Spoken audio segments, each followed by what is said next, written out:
आज हम पढ़ेंगे पॉलिटी का संघ पॉलिटी का भाग नंबर 1, जिसमें संघ एवं राज्य क्षेत्र पढ़ा गया है, जो अनुच्छेद 1 से 4 तक के बीच में आता है। अनुच्छेद 1, भारत राज्यों का क्या है? भारतीय राज्यों का यूनियन है।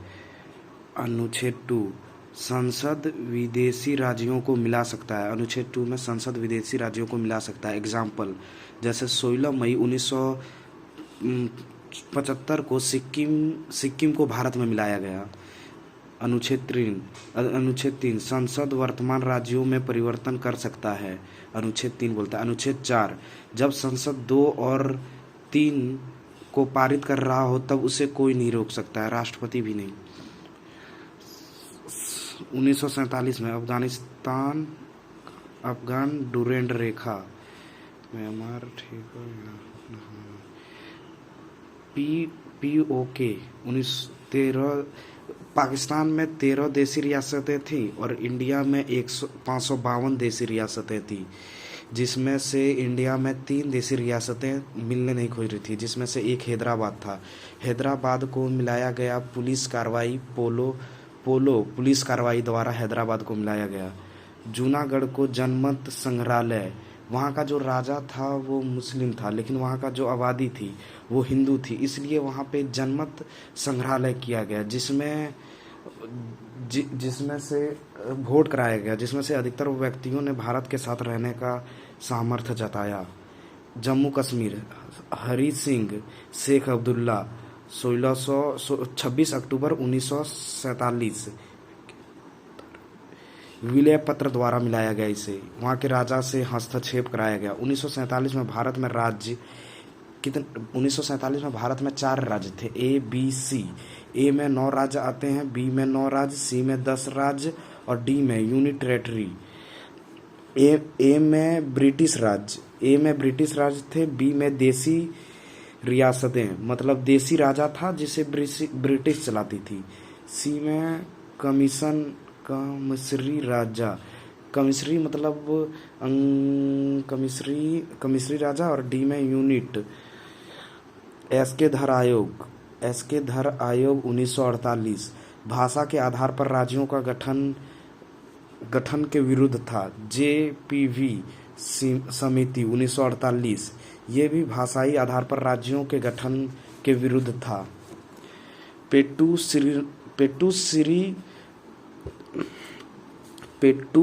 श्री राम लोहिया 1952 में ये 56 दिन के लिए धरने पर बैठ गया। आंध्र प्रदेश के मांग में ये धरने पर बैठ गया, भाषाई राज्य के मांग में। भाषाई आधार पर बनने वाला पहला राज्य आंध्र प्रदेश था। फजल अली आयोग गठित 1993, 3 सदस्य थे इसमें। रिपोर्ट 1956 में दिया। राज्य को भाषाई आधार पर बनाया। इसने 14 राज्य और 6 यूनिट टेरिटरी को भाषाई आधार पर बनाया। 1956 में संविधान में 7वां संशोधन करके भाषाई आधार पर राज्यों का गठन हुआ। भाषाई आधार पर राज्यों का गठन। पिप्सू 1966 शाह आयोग। पिप्सू के मांग में हरियाणा पंजाब, पिप्सू में हरियाणा, पंजाब, मध्य प्रदेश, हिमाचल प्रदेश, चंडीगढ़ पिप्सू के अंदर आते थे।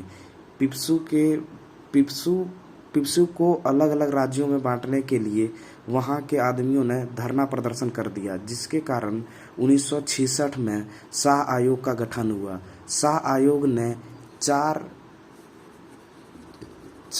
कारण बताया। पिप्सू राग के 4 अलग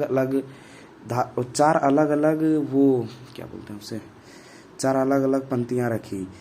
4 अलग अलग भाषाएं थे पिप्सू राज्य में, हिंदी, पंजाबी और विवादित और पर्वत। 4 पॉइंट थे पिप्सू राज्य के अलग करने के, जिसमें से जो हिंदी बोलता था उसके लिए हरियाणा, जो पंजाबी बोलता था उसके लिए पंजाब, और जो पर्वतीय क्षेत्र से था उसके लिए अलग राज्य हिमाचल प्रदेश बिठा दिया। जो विवादित जमीन था उसके लिए चंडीगढ़।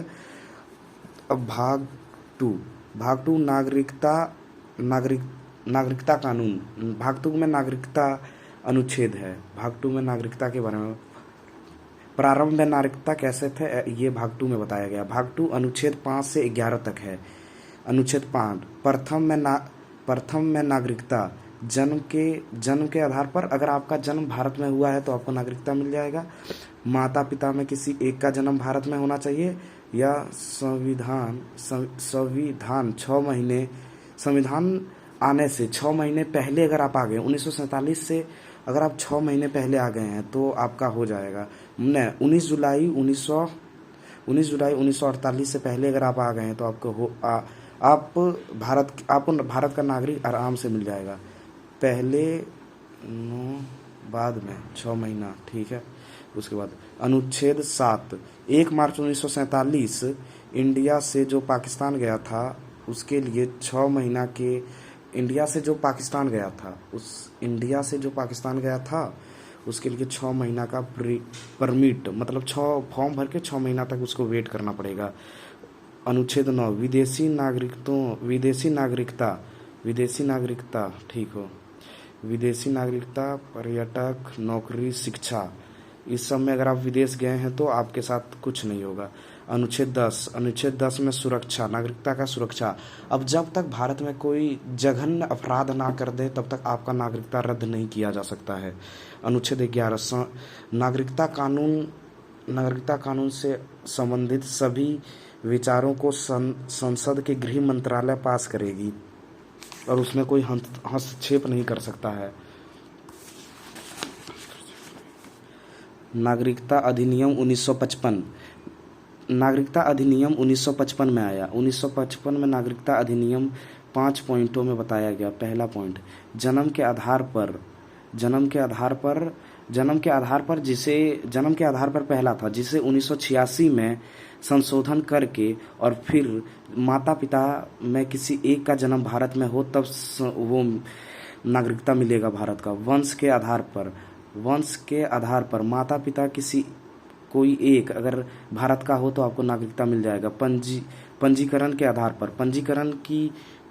आधार पर आपका अगर विवाह भारत में हुआ हो या आप 7 साल से अधिक भारत में नौकरी करते हो या विवाह करके आप 7 साल से अधिक भारत में रहते हो तो आपको नागरिकता मिल जाएगी। देशीकरण, भाषा कला या विज्ञान में कोई अगर हो तो उसे 10 साल तक भारत में रहने पर नागरिकता मिल जाएगी। 5, अर्जित भूमि, जैसे कि हमने सिक्किम को अर्जित किया था, जैसे कोई भारत ने कोई दूसरे देश पर कब्जा कर लिया तो उसके अंदर जितना आदमी आता है उसको नागरिकता मिल जाएगा। नागरिकता NRC 6 माह,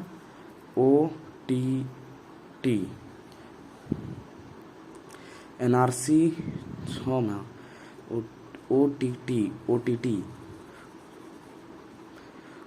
OTT में दोहरा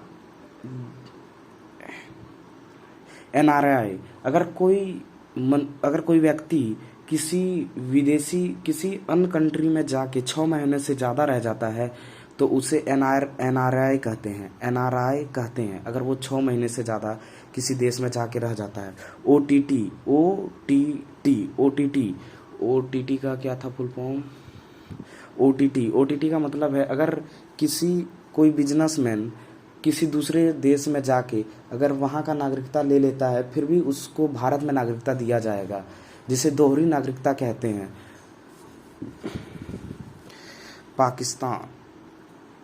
पासपोर्ट, अगर हम अपने देश से किसी दूसरे देश में जाते हैं तो अपने देश में अनुमति के लिए हमें पासपोर्ट बनाना पड़ता है कि हम किसी दूसरे देश घूमने जा रहे हैं।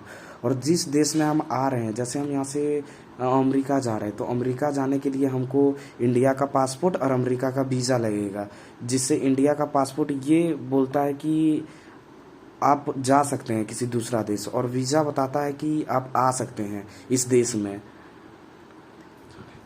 CAA 2019 में आया। CA 2019 में आया। NRC 1947 में आया। NRC में 3 देशों में, पाकिस्तान, बांग्लादेश और अफगानिस्तान में जो मेजोरिटी है उसको जो मेजोरिटी है उसको अगर जाति या फिर जाति धर्म ऊंच नीच से प्रेरित करता है तो उसे भारत में नागरिकता मिल सकती है, उसे भारत में नागरिकता मिलेगी।